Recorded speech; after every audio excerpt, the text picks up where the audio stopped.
presenters come back up, and if we can get a couple of mics for them, that'd be helpful too. So Santi, since you're already up here, common question. You probably have answered this many times, but I think people do want to know. You talked about the complex cases where robotics today has some real value. How do you get people to doing those complex cases? What do you learn on? How do you train for this stuff? It is a different way to operate, right? Yes, that's a great question. You know, if we don't have a gallbladder to learn laparoscopic surgery, how do we learn? And I say it in one of the slides, knees and fundoplication is a great platform. I think that you learn there how to do foregut surgery, and really you have to learn all the tricks, and then you can move from them into redo surgery. Similar to what we have done with gastric bypasses, right? You learn how to do gastric bypass, and then once you're good at that, then you move into doing redos. But there is a clear benefit in redo surgery. I think that's where we are going to see a huge benefit of robotics. Okay, thanks. We got people already coming up to ask questions. I wanted to ask Joel and Aikyo, on eosinophilic esophagitis, you know, we do have a decent number of surgeons in the audience. We get nervous of this disease, and Joel, you kind of put our minds at ease a little bit about this, but we get nervous of the disease of a patient coming in. They want surgery. They have evidence of reflux, but they also have evidence of eosinophilic esophagitis. What do we need to be telling those patients? It sounds to me like you're okay with us operating on them. What do we need to be telling those patients about how they're going to feel after the surgery? As it relates to potential side effects from the surgery versus the side effects from continued EOE, or will that not happen? What should we tell these patients to expect after surgery? I don't know if this is on or. I don't think what we know. I mean, I'm sure there are going to be some patients where it truly is the EOE is existing with GERD, and therefore after your surgery you still may have to do something. But now, and Aiku didn't really emphasize this, remember for most of us, and now that we've gotten away from this idiopathic EOE and everything, these patients all these EOE patients, the vast majority of them, in most places are being treated initially with PPIs. So if they respond to PPIs, then it's easy. You know that, and when they have an abnormal 24-hour pH study, a real abnormal 24-hour pH study, they got a low LES, high-resolution manometry, they're going to do well with surgery. We haven't had any trouble, but I can imagine we've run into this more with the achalasia. We've definitely had some achalasia patients that have EOE. I get the EOE under control, for example, before I do pneumatic dilatation or before I send them to surgery.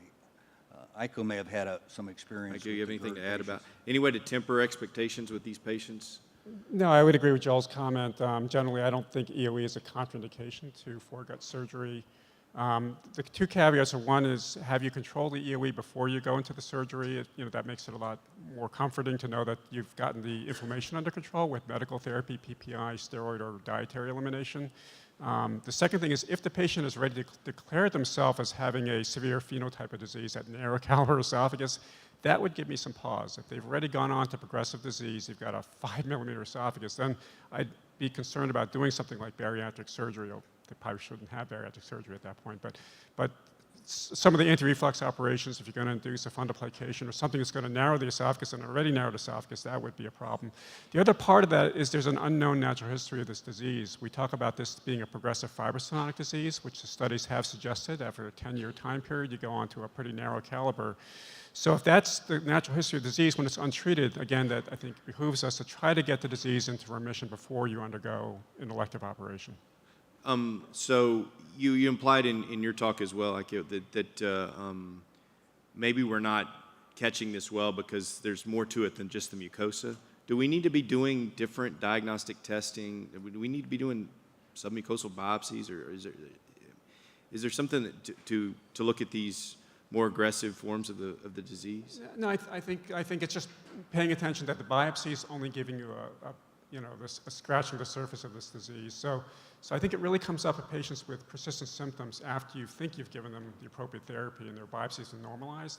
Then if you've got persistent symptoms, then you go on to get a barium esophagram, or you get a really good endoscopy, look at the esophagus to make sure it's not narrowed, or you go on to get a flipped impedance planimetry, assessment of luminal diameter. But I think generally, if they're not responding well, the biopsies are normalized, think about the remodeling effect. But more aggressive pathologic diagnosis doesn't make a lot of sense to you at this point. Very rarely. I mean, there are a handful of cases from Japan and from Asia where patients have had subepithelial-only disease, they've had muscular disease, presenting as hypercontractile disorders like jackhammer or achalasia, and they've gotten the biopsy by doing a palm-type procedure or EMR and getting deeper subepithelial biopsies. The mucosa, interestingly, was often normal in those cases, but it was only the subepithelial. It was a muscular variant of this disease, but there were only a handful of those cases. So I think if it doesn't behave right, if you're seeing peripheral eosinophilia, then think about getting a deeper biopsy in these rare, but they're really rare cases. Okay. First of all, thanks to all the speakers for a great session. So this question is for Dr. Sharma. This is actually like a two-part question. So one of your initial slides said that PPI responders with reflux testing, 50% of them may not have increased acid exposure. So the first part is like in all your PPI responders, do you do reflux testing? And if yes, then is there a subset of patients where you stop the PPI and maybe like try a TCA or baclofen? So I mean, that's a very important question. Actually, I sort of brought that as a research question, and since my time ran out, I did not do a throw out to a Medtronic or something like that, but I think that need to be studied. We have just assumed that everything that responds to acid suppression is acid reflux, and first of all, that was a European study, so we got to do the study in the US population and see what that data exists. And I'm not doing it, but I do believe that, you know, basically you can do, and so we don't want to be testing everybody, but if you have a patient that you may try 2 months of PPI and then stop it, and if the symptoms recur and now you're moving toward chronic acid suppression, I think sort of either something like a mucosal impedance testing if it pans out, or a pH testing at the time of the Bravo off medication, we should start to seriously consider it. We have thought that, you know, there's a cost. Because if I'm there with an endoscope, then I'm going to put a Bravo test. But if you did it, nobody did it, but if you did a cost analysis, I think it's a cost-saving strategy, because you're looking at tens of years of PPI use, and it's a $500 test, which if it eliminated 30% of patients that don't have acid reflux, we probably want to find out, the problem is how we're going to treat it, but at least it should not go on chronic acid suppression. That is not being done right now, and I think that's a fertile area of research where we have ignored the PPI responders, and they may not all be refluxes. So VK, specifically, so you have a patient that's coming to see you, and they feel like they have reflux. They take PPIs. They love their PPIs. They're not hating on their PPIs at all. They think they're great. But they get referred to you, and you work them up, and they don't have reflux. Are you personally going to stop their PPIs? Are you going to tell them we're stopping it? So, you know, and this is slightly hypothetical. Most of the patients coming to me are actually non-responders. Right. So these patients are with primary care, and the education and the guideline need to start focusing on them. The chronic PPI users may have to come to a gastroenterologist, but I think we need more data. This is just sort of one of the studies we put out. But if there's a patient with me that I've now excluded acid reflux, I'm going to have talk to them and see, you know, this is not an acid-responsive disease. We may want to look at other areas. Joel, yeah, Dustin. Yeah, I think. Yeah, what do y'all think? I probably take more people off PPIs now than I put on them. I mean, a complex practice, if they're volume refluxers and difficult to manage, then we're going to do some type of a surgical procedure. But these functional heartburns in the extraesophageal areas, after 4 days of Bravo off medication and they have no acid reflux, they have no acid reflux. And it's going to be a bigger deal because remember, with the concern about the side effects of the PPIs, and it's occurring in Canada now, there are lawsuits and the lawyers are just thirsty under the area of chronic renal failure. So I think when we have a patient on a PPI for our own protection, we're going to have a strong, legitimate reason they have on it. And on these NERD patients, that's going to mean they're going to have some type of a pH testing. So it's worthwhile to take the time It's probably the one time I really use the concerns I have about PPIs in these patients to help them kind of stay away from these medications, take over-the-counter H2 blockers, take Gaviscon. These people can use other things to help them with, as well as SSRIs or psychotropic. Thanks. Dimitri? Thank you very much, Dmitry Olenikov. I want to shout out to Dr. Horgan, and then I have a question for the panel. I couldn't agree more with you, Santiago. I think the future of robotics is bright.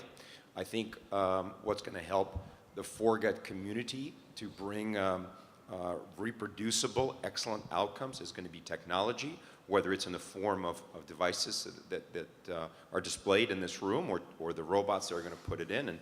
And thank you for showing virtual incision. I'm sorry the video didn't play. That's a company that I helped found.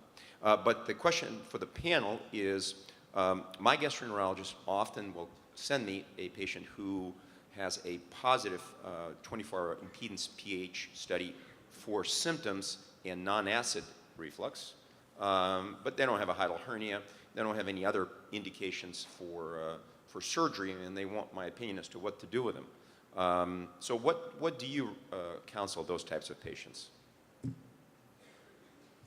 Well, one of the issues you deal with. This is with a negative pH. They've also had a pH probe that's negative. Yeah, so they have a 24-hour pH impedance probe that's negative for acid, but positive for non-acid. Okay. Yeah. And this is one of the things where the Bravo is not helpful to you. I mean, we do 4-day Bravos, and if it is truly acid reflux, it gets it out of the picture. This is where the impedance will pick up, and the problem is we have so little data.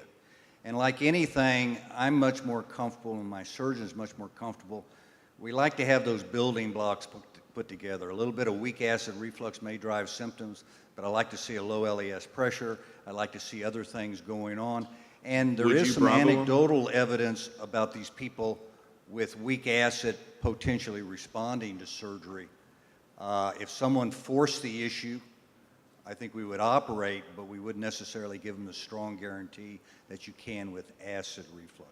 Joel, would you do a 4-day test on them? Would you Bravo them? Well, the Bravo is not going to help you in this situation. And actually, the interesting things is where I've seen this have been after sleeves and also in some older patients that had H. pylori gastritis. In other words, some of these situations will interfere in their ability to make much acid. And therefore, in that situation, acid is not the trigger of their problem. It could be weak acid. Our problem is we just don't have a lot of data on weak acid. Europeans are very enthusiastic about operating on people who have weak acid reflux, but when you take them off their PPIs, they always have acid reflux. This is a unique situation. They're not having acid reflux, they're having weak acid, and we just don't have a lot of data right now. We just don't have a lot of data. Yeah, I mean, just to echo a few points there. I mean, this is the phenotype that we consider reflux hypersensitivity. And certainly to echo what you said as well, that the data that an anti-reflux surgery is going to take away that hypersensitivity clearly is quite limited.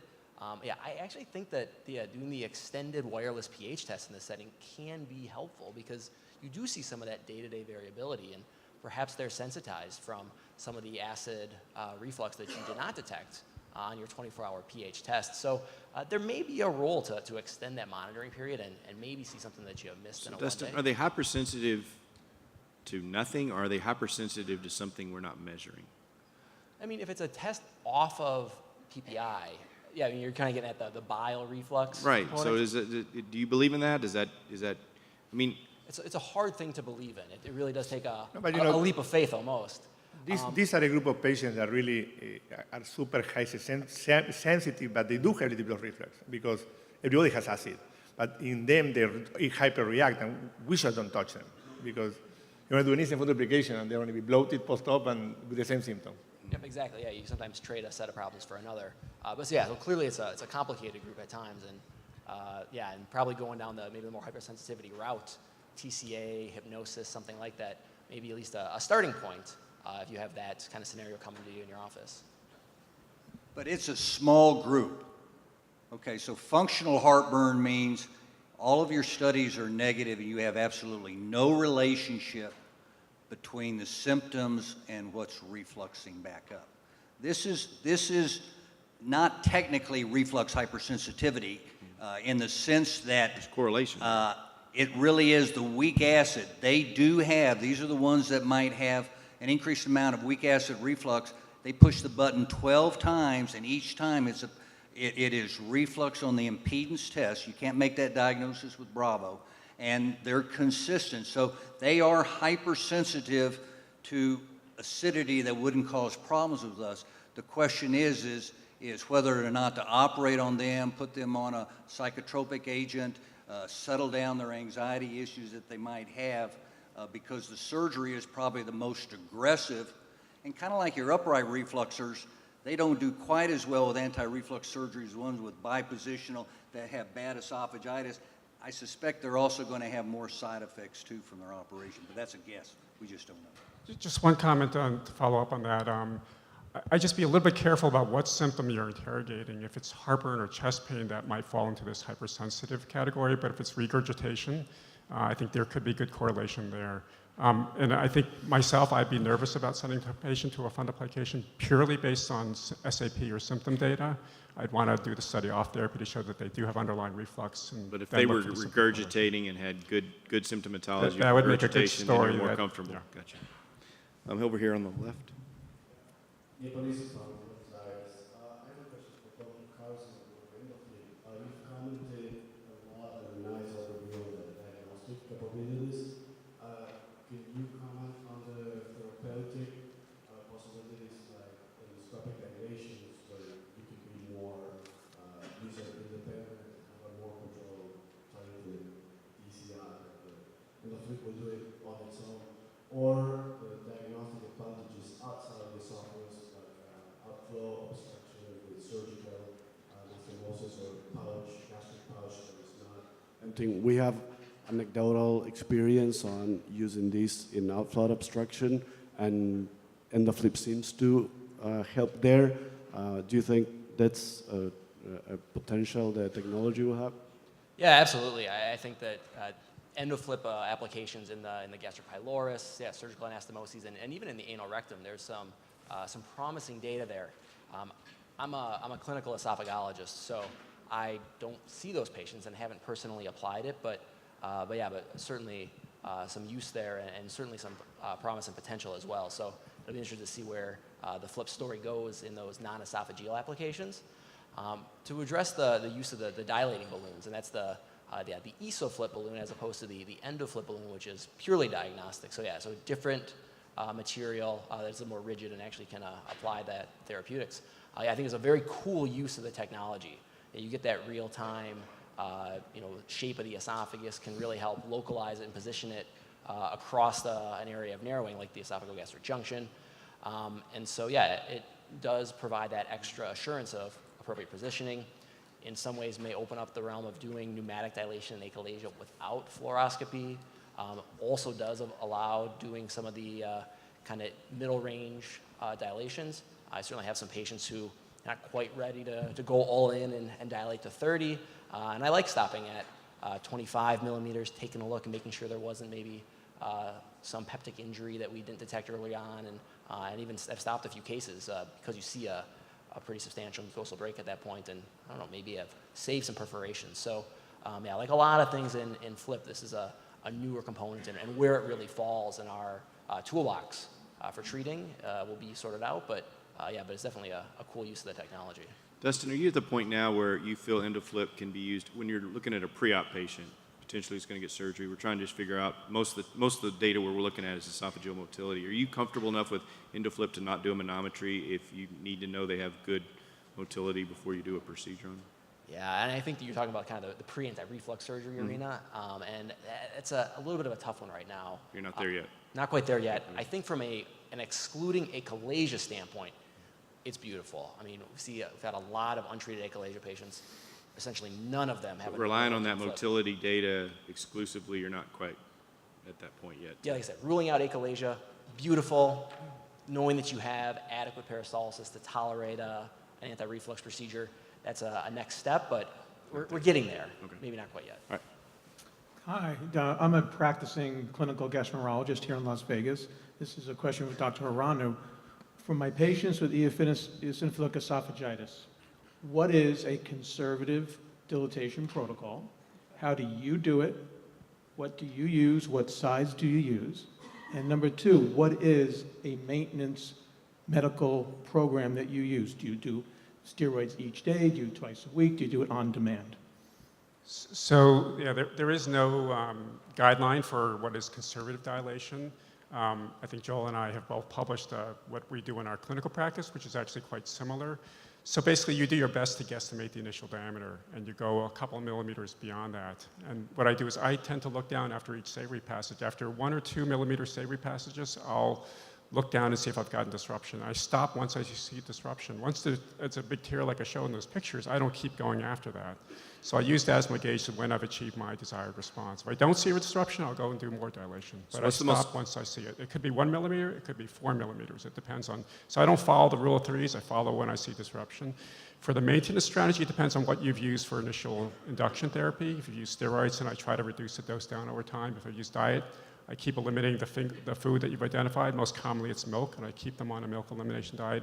If I've used PPIs, then I keep them on PPI therapy. But I do try to ratchet down the therapy over time.